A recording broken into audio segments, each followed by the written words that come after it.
Hey everyone, Simple Crockpot Cooking with Gina here. Tonight I'm going to talk about my grandma's recipe for homemade chicken and dumplings. I dug this out of my recipe collection and I made this. I haven't made it in a very long time. So I use the crockpot. So the chicken or turkey or whatever poultry you want to use, I put it in the crockpot the night before. I turn on high with my seasonings that I want. This time I did garlic and parsley, salt and pepper. That's what I had, with a bunch of water. Put the lid on, let on high overnight, and that cooks it really, really well overnight. And the next day, you just turn it down warm. I use tongs, and it shreds the chicken. And you can literally just pull the bones and the skin right off and throw it in the trash. So easy that way. And then for the dumpling part, what I did was I mixed together a cup of flour and about 3 tablespoons of butter. The original recipe calls for lard.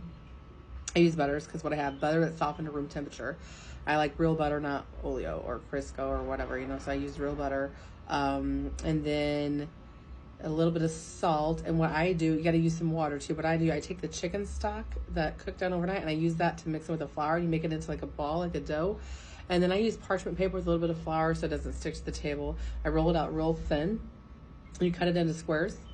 So then you take your chicken stock and you I dipped it out of the crock pot. I put it in a pan on the stove and brought it to boil.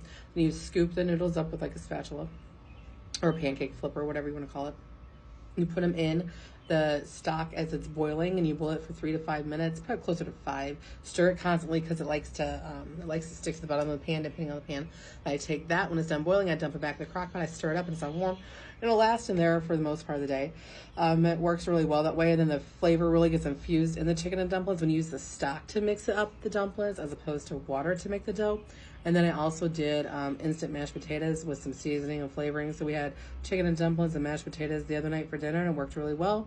My little mini-me was my helper, my videographer, and the pictures will be at the end of this video.